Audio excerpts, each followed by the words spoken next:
Dieu n'est pas seulement le Dieu qui promet, il est aussi le Dieu qui accomplit. Dieu n'est pas bipromettant, promettant. Non, il est aussi bien accompli ça. Jésus a dit tout est. Pas tout est promis, tout est.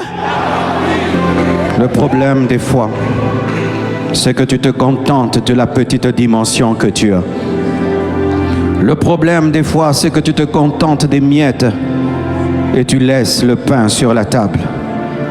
Les apôtres à qui Jésus-Christ a promis l'effusion du Saint-Esprit avaient déjà l'autorité sur les démons. Mais ils ont payé le prix d'aller dans une chambre haute parce qu'ils désiraient plus. Ne te contente pas de ce que tu fais.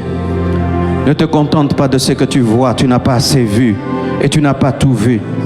Ta vie n'est même pas le 1/10 de ce que Dieu peut faire. Ils ont vu Lazare ressuscité, mais ce n'était pas tout.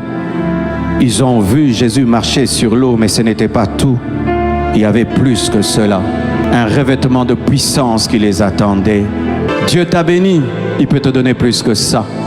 Dieu t'a élevé, il peut t'élever plus que ça. N'arrête jamais d'avoir faim. N'arrête jamais d'avoir soif. N'arrête jamais de désirer. N'arrête jamais. Même le grand Salomon n'avait même pas les miettes de ce que Dieu peut donner. Dieu pouvait donner encore plus. Il s'est contenté. Regarde ta vie. Qu'est-ce qui t'amène à te contenter? Qu'est-ce que tu trouves d'extraordinaire dans ta vie pour tomber dans le contentement? Qu'est-ce que tu trouves d'extraordinaire pour croire que tu es arrivé? Pourquoi tu tombes dans la satisfaction?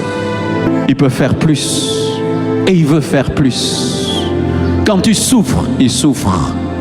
Quand tu as mal, il a mal. Quand tu vis des moments difficiles, il a mal. Et il aimerait t'aider. Si seulement tu pouvais tendre ta main. Si seulement tu pouvais tendre ta main et lui dire: Seigneur, je veux plus encore et je crois encore, j'espère encore.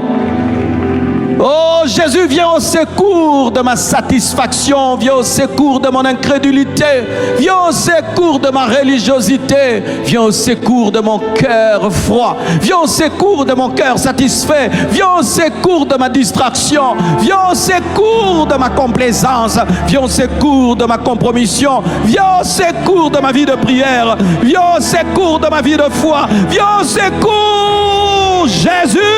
Combien de fois il met la nourriture sur la table et nous n'avons pas l'appétit pour prendre? Combien de fois il dresse la table et nous regardons la table sans rien toucher parce que nous sommes devenus des religieux? Nous venons à l'église par habitude, comme lorsque nous étions dans l'autre église, on chante, on danse, on rentre et on laisse la puissance de Dieu telle qu'elle est, on laisse les choses de Dieu telles qu'elles sont.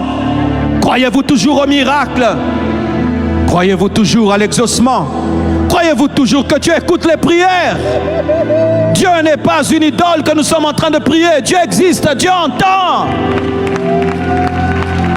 Nous ne venons pas à l'église chauffer les chaises. Nous ne venons pas à l'église pour prendre des belles photos que nous étions nombreux. Dieu existe. Quel problème tu as? Tes études. Il y a des gens qui n'ont ni papa ni maman qui ont fini les études. Dieu les a aidés. Tu as une maladie? Il y a des gens qui ont eu le sida, ils ont été guéris. Quel problème tu as que Dieu ne peut résoudre? Quelle situation tu traverses que Dieu ne peut résoudre? Dis-moi. Dieu peut tout pour toi.